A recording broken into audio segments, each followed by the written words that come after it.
वक्फे से पहले जिस तरह समन कह रही थी, काफ़ी मेडल्स अपने नाम किए हैं। इसी के साथ जो है रियाज साहब से भी बात करते हैं। रियाज साहब, जिस तरह समन की बात हो रही है, इस तरह आपके लिए भी एक अब कुछ अरसे के बाद जो है आप एक आला मुकाम पर फाइज हो जाएंगे। 1000 से ज़ायद जो है आपने कमेंट्री करने का आपके पास एजाज़ आ जाएगा। तो समझते हैं कि बहुत ज़्यादा अचीवमेंट करनी पड़ती है।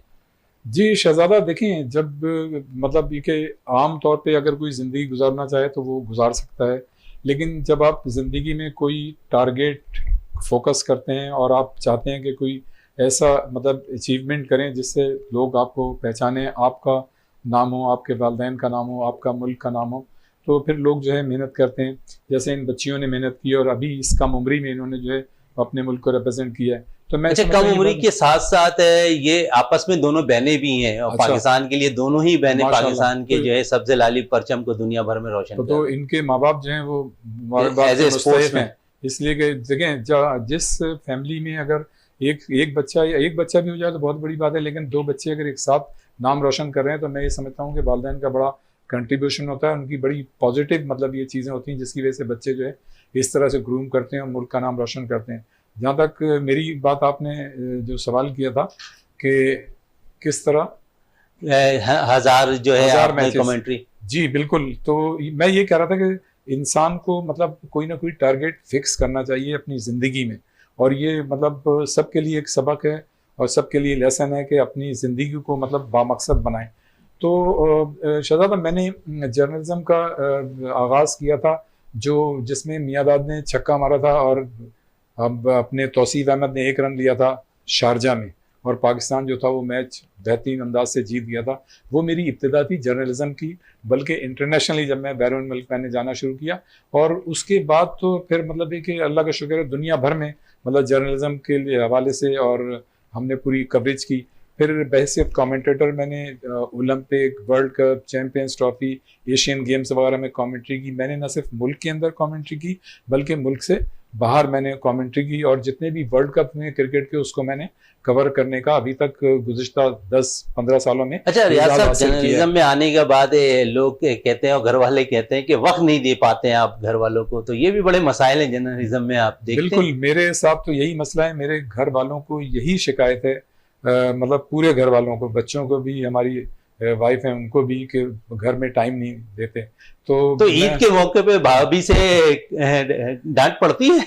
नहीं, खैर देखें, जब आदमी साथ रहता है तो हल्का फुल्का तो हेलो हेलो टेस्टिंग तो दोनों तरफ से चलती रहती है, लेकिन ऐसा कोई वो नहीं होता, इसलिए कि सब मतलब एक अंडरस्टैंडिंग होती है, सारा सब कुछ होता है, और जो पढ़े लिखे समझदार लोग होते हैं वो इन चीज़ों को समझते हैं। लेकिन ये छोटी मोटी चीज़ें देखें हर जगह होती हैं। लेकिन ये है कि मैं अपनी बात कर रहा था कैरियर की, तो मैंने मतलब जब शारजा वाला था ना, उस वहाँ से मैंने अपने कैरियर का आगाज़ किया था, और फिर मैंने 92 में जो champions trophy world hockey tournament Karachi में हुआ था, तो उसमें मैंने और हमारे एक साथी, आप भी जानते हैं, सरदार खान, हम दोनों ने डेब्यू किया था, और मैंने पहले मैच की कमेंट्री जो की थी वो ऑस्ट्रेलिया और जर्मनी के मैच की थी, जिसमें बड़े मुश्किल मुश्किल नाम थे। अच्छा, उस ज़माने में जो कमेंटेटर सिलेक्ट किए जाते थे तो मिनिस्ट्री ऑफ इंफॉर्मेशन ब्रॉडकास्टिंग यानी पाकिस्तान जो ब्रॉडकास्टिंग ब्रॉडकास्टिंग। कॉरपोरेशन है, वो हमारे कैसेट मतलब मंगवाता था, उनको सुनता था, उसके बाद एक बोर्ड बैठता था और वो सिलेक्ट करता था कि ये कमेंट्री के काबिल है, ये नहीं है। फिर हम अपनी कमेंट्री का आगाज़ हमने किया, तो 92 में हमने कमेंट्री का आगाज़ किया। तो Olympic, world cup, champions trophy 92 से लेके अब तक, अब मेरे 4 मैचेस हैं बाकी हैं, तो मेरे 1000 मैचेस हो जाएंगे। तो ये बड़ा अल्हम्दुलिल्लाह अल्लाह ताला का शुक्र है। और एक यूनिवर्सिटी है, उसने बाकायदा ऐलान किया कि जैसे ही मेरे ये 4 मैचेस और मैं कर लूँगा कमेंट्री, तो वो फिर मेरे एजाज़ में तकरीब करेंगे। तो ये एक देखें बहुत बड़ी बात होती है, और इसमें आपको थोड़ा सा कंसंट्रेट करना पड़ता है, मेहनत करनी पड़ती है। शहजादा, एक चीज़ मैं यहाँ पर और बताऊँगा कि हमने 92 में मैंने पाकिस्तान ब्रॉडकास्टिंग कॉरपोरेशन से कमेंट्री का आगाज़ किया था, और 96 में पाकिस्तान टेलीविज़न से किया था। अच्छा, मुझे ये नहीं पता कि रेडियो से पहली कमेंट्री किसने की थी या पाकिस्तान टेलीविज़न से किसने की थी, लेकिन मैंने अब तक अपने करियर के सबसे ज़्यादा मैचेस जो हैं रेडियो और पीटीवी से किए हैं। लेकिन मैं यहाँ एक बात आपको ज़रूर बताता चलूँगा कि 2008 दिसंबर में मैंने जब जियो सुपर अपनी पहली नशरियात स्पोर्ट्स की कर रहा था, तो मैंने जियो सुपर से पहला हॉकी कमेंट्री मैंने ही की थी। इसी तरह से 2016 अगस्त अगस्त 2016 में जब ARY डिजिटल ने अपने मतलब हॉकी कमेंट्री का आगाज किया मैचेस का, तो उसकी ARY की भी पहली कमेंट्री मैंने की। तो ये अल्लाह का शुक्र है कि जो स्पोर्ट्स चैनल हैं जो बड़े पाकिस्तान के, तो उसमें मतलब पहले कमेंट्री का एजाज हासिल है। समन है, दोस्तों को कितना टाइम देती हो ईद के मौके पे, क्योंकि तुम्हारे दोस्त तो यकीनन तुम्हारे घर पे भी आना चाहते होंगे और तुम भी जाना चाहती होगी ईद के मौके पर, तो कितना टाइम देती हो दोस्तों को? ईद के मौके पर जैसे दोस्तों के साथ तो ऐसा ही होता है कि हम एक जगह रख लेते हैं प्लान के यहाँ सबने मिलना है, तो वो उतना ही टाइम में उनको दे पाती हूँ ईद पे। तो क्योंकि ईद पे हमारी अलग मसरूफियात होती हैं, उनको अपने कजिन्स के घर जाना होता है, अपने खानदान वालों से मिलना होता है, मुझे अपने खानदान वालों से मिलना होता है।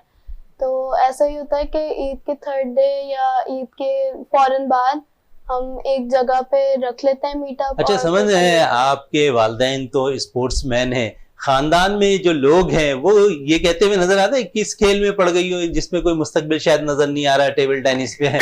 नहीं, हमारे घर वाले हमें बहुत सपोर्ट करते हैं, बहुत ज्यादा सपोर्ट करते हैं। मेरे तायबू सारे बहुत ज्यादा सपोर्ट करते हैं। मेरे एक तायबू हैं, वो कराटे में उनका जो है बहुत सारी अचीवमेंट्स थी।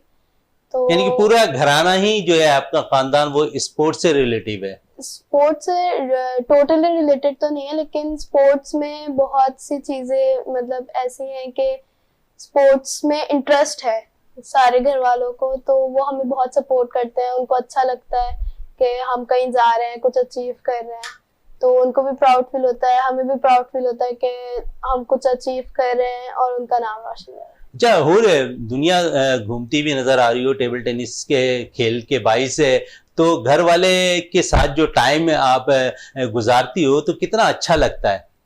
बहुत अच्छा लगता है। लाइक अभी रिसेंटली ऐसा हुआ था कि मैं इराक गई और इराक से बस एक रात के लिए घर आई और फिर मैं कोहाट चली गई, फिर वहां से लाहौर। तो वो काफी टायरिंग था मेरे लिए, क्योंकि घर से इतना ज्यादा दूर रहना, इतने दिनों तक दूर रहना कभी ऐसा हुआ नहीं। तो वो काफी ज्यादा मुश्किल था मेरे लिए कि जो है इतने दिनों तक घर से दूर रहना। तो बाकी जब घर गई तो काफी ज्यादा खुशी हुई कि जो है सबसे मिली।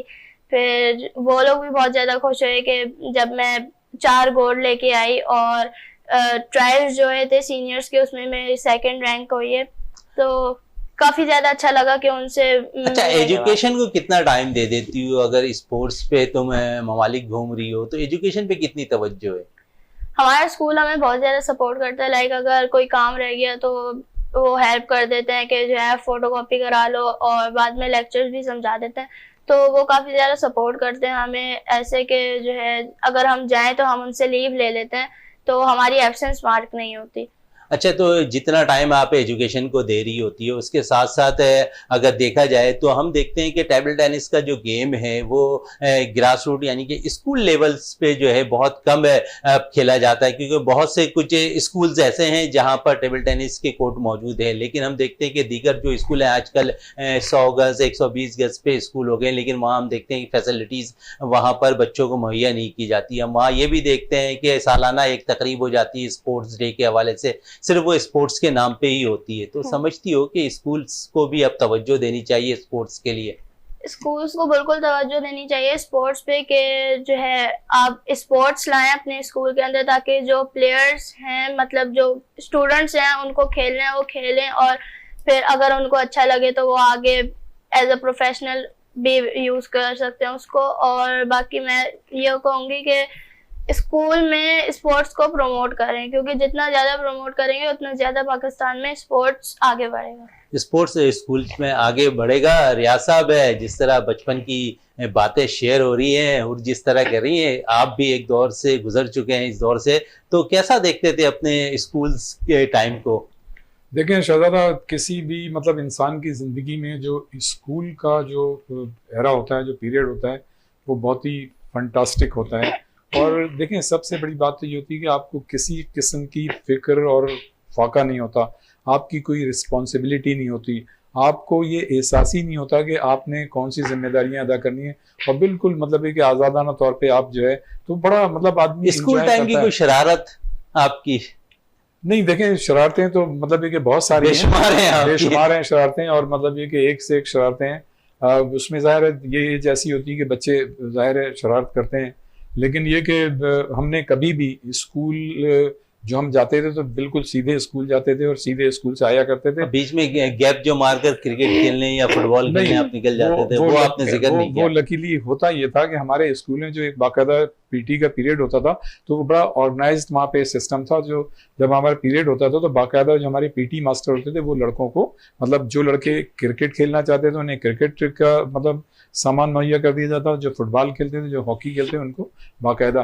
तो वो ज़ाहिर 1 घंटा होता था और मैं ये समझता हूँ कि हमें कोई 30-35 ही मिनट मिलते थे खेलने के, क्योंकि वो खड़ा करते थे और सारा सब कुछ। तो बिल्कुल छोटी मोटी शरारतें तो होती थी, बहुत सारी हैं, लेकिन ये कि वो एक दौर जो था ना वो बड़ा हसीन दौर आप कह सकते हैं। बिल्कुल, बचपन की जो यादें वो बड़ी हसीन थी, रियाज भाई कह रहे थे उनकी। तो इस वक्त ब्रेक के लिए कहा जा रहा है, ब्रेक से वापस आते हैं तो मजीद और हसीन यादों को अपने प्रोग्राम में डिस्कस भी करेंगे।